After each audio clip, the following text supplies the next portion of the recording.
ಅವ್ವ ಸಮಾಧಾನ ಮಾಡ್ಕೋ. ನಾನ್ ಫೋನ್ ಮಾಡ್ದಾಗ ನಿಮ್ಮಿಬ್ರಲ್ಲಿ ಯಾರಾದ್ರೂ ಒಬ್ರು ಫೋನ್ ರಿಸೀವ್ ಮಾಡಿದ್ರೆ ಹಿಂಗೆಲ್ಲ ಆಯ್ತಿರ್ಲಿಲ್ಲ ಕಣವ. ಹಣೆ ಬರಕ್ ಯಾರು ಹೊಣೆ ಆಯ್ತಾರೆ ಬಿಡವ. ಅದ್ ಸರಿ, ಈ ವಿಷಯ ನಿಂಗೆ ಗೊತ್ತಾಯ್ತು? ಅದನ್ನ ಮಾಡಿಸ್ದವ್ರು ನಮ್ಮ ಅಕ್ಕ ಪಕ್ಕನೇ ಇದ್ರಲ್ಲವ.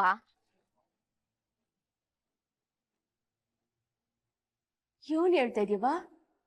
ಹಂಗಾರಿ ಕೆಲ್ಸ ಮಾಡ್ಸಿದ್ದು?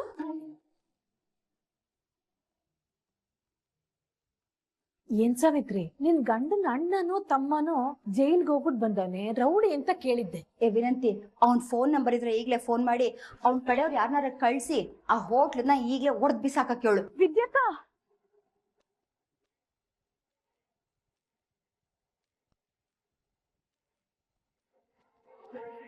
ನನ್ ಮೇಲ್ ಇದ್ದಿದ್ ಕೋಪಕ್ಕೆ ಈ ತರ ತೀರ್ಸ್ಕೊಂಡಾರ್ ಕಣವ.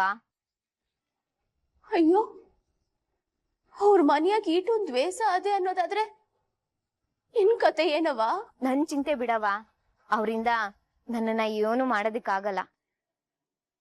ಆದ್ರೆ ಮುಂದಕ್ಕೆ ನಿಮ್ ಜೀವನದ ಬಗ್ಗೆನೆ ನನಗ್ ಯೋಚನೆ ಆಗಿರೋದು. ಬಿಡವ, ಹೋಟ್ಲು ಬರಕ್ ಮುಂಚೆ ನಮ್ ಜೀವನ ನಡೀತಾ ಇರ್ಲಿಲ್ವೇ? ಹಂಗೆ ನಡೀತಾ ಇದೆ ಬಿಡು. ಆದ್ರೆ ಅಳಿಯಂದ್ರ ಋಣ ನಮ್ಮೇಲೆ ತುಂಬ್ಕೊಂಡ್ಬಿಟ್ಟದಲ್ಲ ಅನ್ನೋದೇ ಚಿಂತೆ ಆಗದೆ. ನಮ್ ಬಗ್ಗೆ ಚಿಂತೆ ಬಿಡವ, ನೀನು ಹುಷಾರಾಗಿರು. ಸರಿ ಕಣವ, ನಾನ್ ಆಮೇಕ್ ಮಾಡ್ತೀನಿ.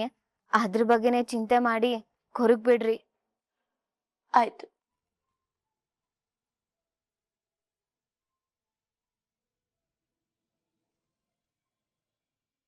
ಏನ್ ರತ್ನಿ, ಆ ಮನೆ ಮಿಡುಕ್ಲಾಡಿಗಳ ಹಂಗಾದ್ರೆ ಮಾಡ್ಸಿರೋದು? ಆಯ್ತಾಯ್ತು, ಇರ್ಲಿ, ಸಮಯ ಬಂದಾಗ ತೀರಿಸ್ಕತೀನಿ.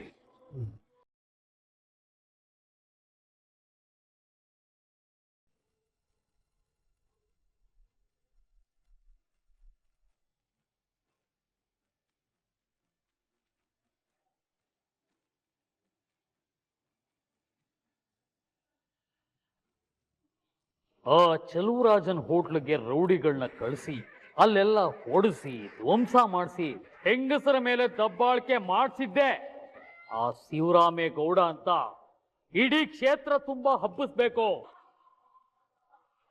ವಿಡಿಯೋ ಪ್ರತಿ ಹಳ್ಳಿಗೂ ಪ್ರತಿ ಮನೆಗೂ ತಲುಪಬೇಕು.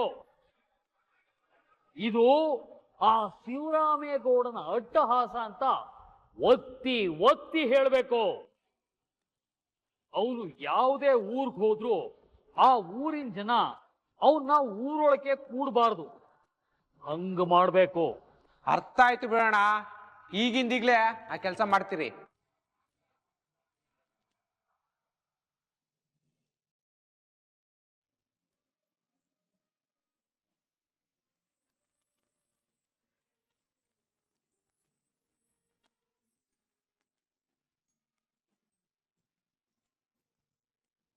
ನೋಡ್ಲ ಸುಭಾಷ, ಮಿನಿಸ್ಟ್ರುಗಳು, ಪಕ್ಷದ ಮುಖ್ಯಸ್ಥರುಗಳು ಎಲ್ಲರೂ ಬರ್ತಾ ಇದ್ದಾರೆ. ಅವ್ರು ಬಂದು ಗಂಟ ಗೋವಿಂದ ಅವ್ರನ್ನೆಲ್ಲ ನೋಡ್ಕೋಬೇಕಾಯ್ತದೆ. ಆಮೇಲೆ ಬೇರೆ ಕೆಲ್ಸಗಳನ್ನೆಲ್ಲ ನೀನ್ ನೋಡ್ಕೋಬೇಕಲ್ಲ. ಸರಿ ದೊಡಪ್ಪ. ಬರೋರ್ಗೆ ಕಾರ್ಗಿರ್ ವ್ಯವಸ್ಥೆ ಮಾಡಬೇಕು. ಆಮೇಲೆ ಕೆಲವು ಕಡೆಗೆ ಗಾಡಿಗಳನ್ನ ಕಳ್ಸ್ಕೊಡ್ಬೇಕಾಯ್ತದೆ. ಬಂದವ್ರಿಗೆ ಈ ಊಟ ನೀರು ಎಲ್ಲ ನೀನ್ ನೋಡ್ಕೋಬೇಕು. ಏನ್ಲ ನೋಡ್ಕೋತ ತಾನೆ? ಹ್ಞೂ ದೊಡಪ್ಪ.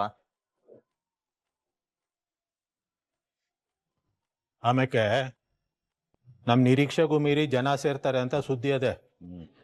ನುಗ್ಲಾಗ್ದಂಗೆ ಪೊಲೀಸ್ ಬಂದೋಬಸ್ತ್ಗೂ ವ್ಯವಸ್ಥೆ ಮಾಡ್ಕೊಂಡ್ಬಿಡು. ನಾನು ಅವ್ರ ಕೂಟ ಮಾತಾಡಿವ್ನಿ, ಆದರೂ ಸಂಬಂಧಪಟ್ಟವ್ರಿಗೆ ಒಂದು ಲೆಟರ್ ಕೊಟ್ಬಿಡು. ಅಪ್ಪಯ್ಯ, ನೀವ್ ಏನ್ ತಲೆ ಕೆಡ್ಸ್ಕೋಬೇಡಿ, ನಾನೆಲ್ಲ ನೋಡ್ಕತೀನಿ.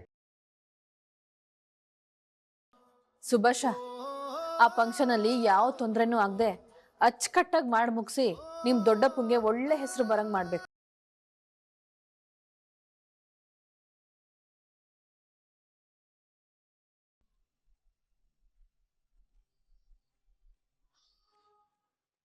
ಅಪ್ಪಯ್ಯ, ಗೋವಿಂದ, ಮಿನಿಟ್ರು ಯಾವ ಟೈಮ್ ಬರ್ತಾರೆ ಅಂತ ಸರಿಯಾಗಿ ಕೇಳ್ಕೊಂಬಿಡು. ಸರಿ ಅಣ್ಣ.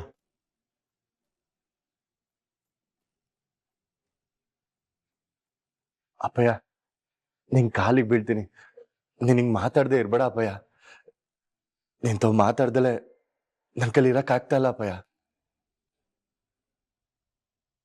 ಅವ್ವ, ಪದೇ ಪದೇ ಹಿಂಗೆ ನನ್ನ ಮುಂದ್ಗುಟ್ಟೆ ಬಂದು ಗೋ ಗರಿಬೇಡ ಅಂತ ಹೇಳ್ಬಿಡು.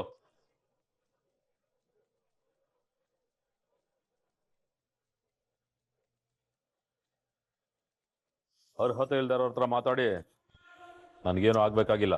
ಅವ್ವ ಅವ್ವ ದೊಡ್ಡಪ್ಪನ ಬಗ್ಗೆ ಅದೇನೋ ಟಿವಿಲಿ ನ್ಯೂಸ್ ಬತ್ತಾದಂತೆ. ನನ್ ಫ್ರೆಂಡ್ ಫೋನ್ ಮಾಡಿದ್ಲು. ಹಾಕ್ಲಾ?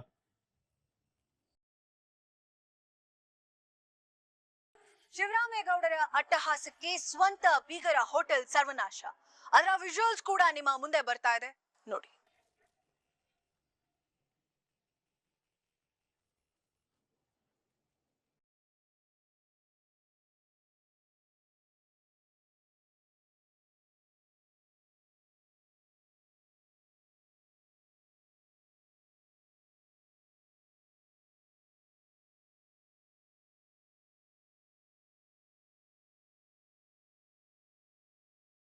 ಈ ಬಾರಿ ವಿಧಾನಸಭಾ ಚುನಾವಣೆಯಲ್ಲಿ ಶಿವರಾಮೇಗೌಡರು ಗೆಲ್ತಾರೆ ಅನ್ನೋ ಜನಾಭಿಪ್ರಾಯ ರೂಪಿತವಾಗಿದ್ದ ಸಮಯದಲ್ಲಿ ವೈಯಕ್ತಿಕ ಕಾರಣಗಳಿಂದ ಉಂಟಾಗಿದ್ದ ಮನಸ್ತಾಪದ ಕಾರಣಕ್ಕೆ ತಮ್ಮ ಸ್ವಂತ ಬೀಗರ ಹೋಟೆಲ್ ಮೇಲೆ ದಾಳಿ ಮಾಡಿಸಿ ಅಲ್ಲಿದ್ದ ಹೆಂಗಸರ ಮೇಲೆ ದೌರ್ಜನ್ಯ ಮಾಡಿಸಿದ್ದಾರೆ ಅನ್ನೋ ನ್ಯೂಸ್ ಇಡೀ ಕ್ಷೇತ್ರದಾದ್ಯಂತ ತೀವ್ರ ಸಂಚಲನವನ್ನ ಉಂಟು ಮಾಡಿದೆ. ಇದರಿಂದ ಶಿವರಾಮೇಗೌಡರ ಬಗ್ಗೆ ಇದ್ದ ಜನಾಭಿಪ್ರಾಯ ಕೂಡ ಬದಲಾಗಿ ಅವರ ಚುನಾವಣೆ ಮೇಲೆ ದೊಡ್ಡ ಮಟ್ಟದ ಪರಿಣಾಮ ಬೀರುತ್ತೆ ಅಂತ ವಿಶ್ಲೇಷಿಸಲಾಗ್ತಾ ಇದೆ. ಹಾಗೆ ಇದಕ್ಕೆ ಸಂಬಂಧಿಸಿದಂತೆ ಕೆಲವು ವಿಡಿಯೋಸ್ ಕೂಡ ನಮ್ಮ ಚಾನೆಲ್ಗೆ ಲಭ್ಯವಾಗಿದೆ.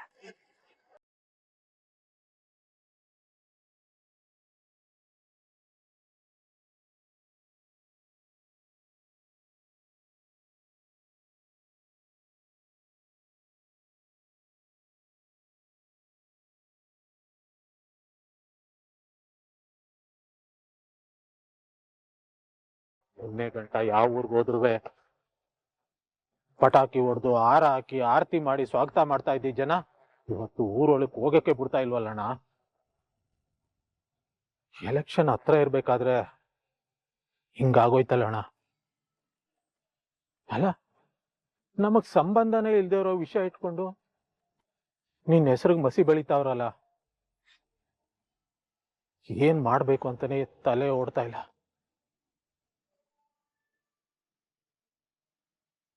ಹಲೋ,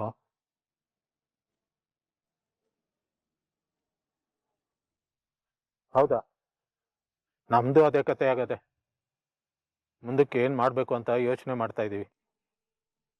ಸರಿ, ನಾನು ಫೋನ್ ಮಾಡ್ತೀನಿ, ಇಡಿ. ಅಣ್ಣ, ಅಧ್ಯಕ್ಷರು ಫೋನ್ ಮಾಡಿದ್ರು. ನಿನ್ ಪರವಾಗಿ ಓಟ್ ಕೇಳ್ಕೊಂಡು ಯಾವ ಊರ್ಗ್ ಹೋದ್ರುವಾ ಊರ್ ಜನ ಊರೊಳಗ್ ಬರ್ಬಾರ್ದು ಅಂತ ಆಚೆ ಕಳಿಸ್ತಾವ್ರಂತೆ. ಸಂಜೆಗೆ ಬಹಿರಂಗ ಸಭೆ ಇದೆ, ಮಿನಿಸ್ಟರ್ಗಳೆಲ್ಲ ಬೇರೆ ಬರ್ತಾವ್ರೆ. ಈಗ ಜನ ಸೇರ್ಸೋದು ಹೆಂಗಣ್ಣ?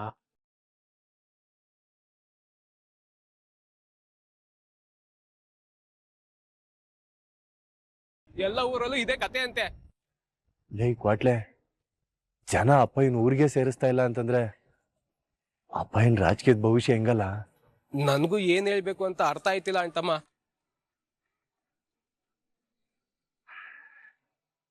ಮಿಕ್ಕಿರೋದು ಒಂದೇ ದಾರಿ ಕಣ್ಲ ಕ್ವಾಟ್ಲೆ.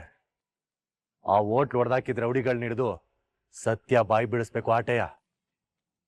ಆ ಕೆಲ್ಸ ಮಾಡಿದ್ರೇನೆಯ ಕಳಂಕ ಕಳ್ಸಿ ಜನರ ಕಣ್ಣು ತೆರೆಯೋದು.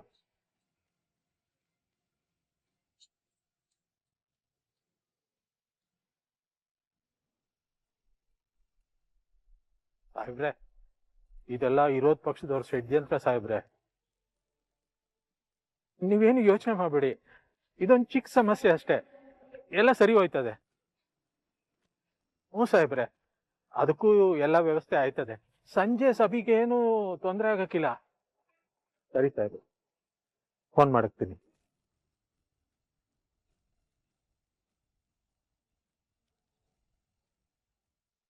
ಅಣ್ಣ, ವಿಷಯ ಆಗ್ಲೇ ಮಿನಿಸ್ಟರ್ ತನಕ ಮುಟ್ಟದೆ. ಅದಕ್ಕೆ ಸಂಜೆಗೆ ಬಹಿರಂಗ ಸಭೆ ನಡೀತದೋ ಇಲ್ವೋ ಹೇಳಿ, ನಾನು ಎಲ್ಲರನ್ನೂ ಕರ್ಕೊಂಡು ಹೊಂಡ್ಬೇಕೋ ಬೇಡವೋ ತೀರ್ಮಾನ ಮಾಡ್ಬೇಕು ಅಂತ ಕೇಳ್ತಾವ್ರೆ. ನಾನು ಯಾರಿಗೆ ಏನೆಲ್ಲ ಅನ್ಯಾಯ ಮಾಡಿದ್ದೀನಿ ಅಂತ ಈಟೆಲ್ಲ ಆಯ್ತಾಯ್ತೆ ಗೋವಿಂದ.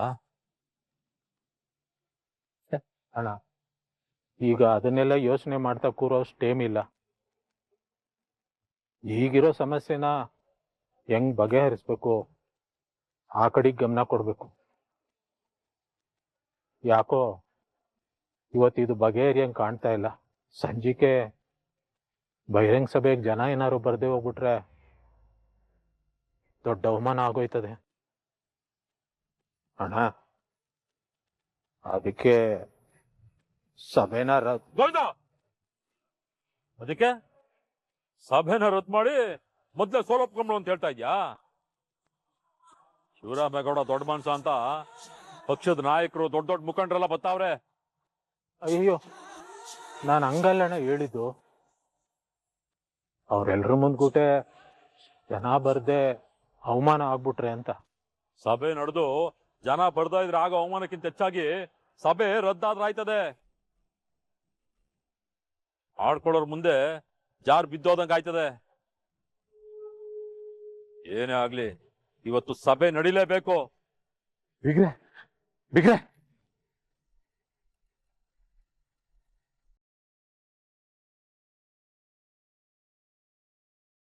ನಿಮ್ ವಿರುದ್ಧ ಯಾರೋ ಬೇಕು ಅಂತಲೇ ಸುಳ್ಳು ಸುದ್ದಿ ಹಬ್ಸಿ ನಿಮ್ಮನ್ನ ಸೋಲಿಸ್ಲೇಬೇಕು ಅಂತ ಮಸ್ಲತ್ ಮಾಡವ್ರೆ. ಓಟ್ ಹೊಡ್ದಾಕಕ್ ಬಂದವ್ರನ್ನ ಒಡ್ಸಿದ್ದು ನಿಮ್ ಮಗನೇ ಅಂತ ನೋಡ್ತಾ ಇಲ್ಲ ಅಂದ್ರೆ ಭಾರಿ ದೊಡ್ಡ ಷಡ್ಯಂತ್ರನೇ ಮಾಡವ್ರೆ.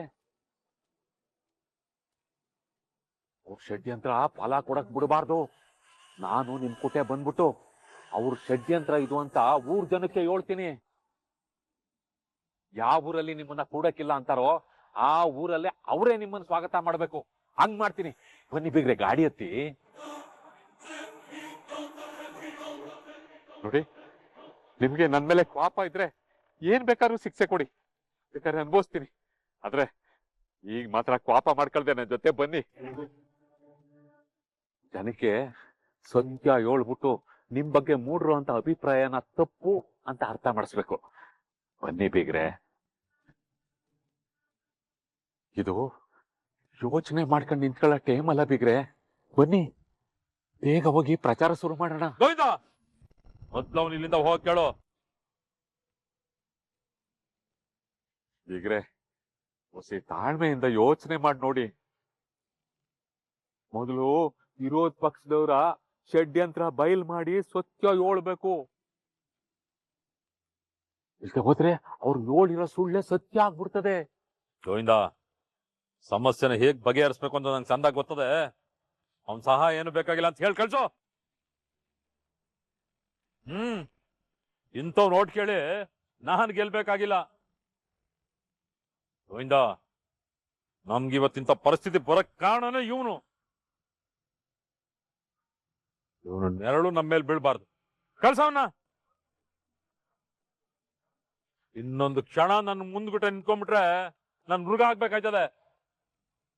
ನೋಡ್ ಚಲು ರಾಜ, ನಿನ್ನಿಂದ ಈಗಾಗ್ಲೇ ಆಗಿರೋದು ಸಾಕು. ಮುಂದೆ ಏನೋ ಅನಾಹುತ ಆಗ್ಬಾರ್ದು ಅಂದ್ರೆ ಮೊದ್ಲು ಇಲ್ಲಿಂದ ಹೊಂಟೋಗು. ಜನಕ್ಕೆ ಸತ್ಯ ಹೆಂಗ್ ಅರ್ಥ ಮಾಡಿಸ್ಬೇಕು ಅಂತ ನಮಗ್ ಸಂದಾಗ ಗೊತ್ತದೆ. ಹೋಗು ಹೋಗು ಅಂತ ಹೇಳ್ದೆ ತಾನೆ, ಹೋಗು.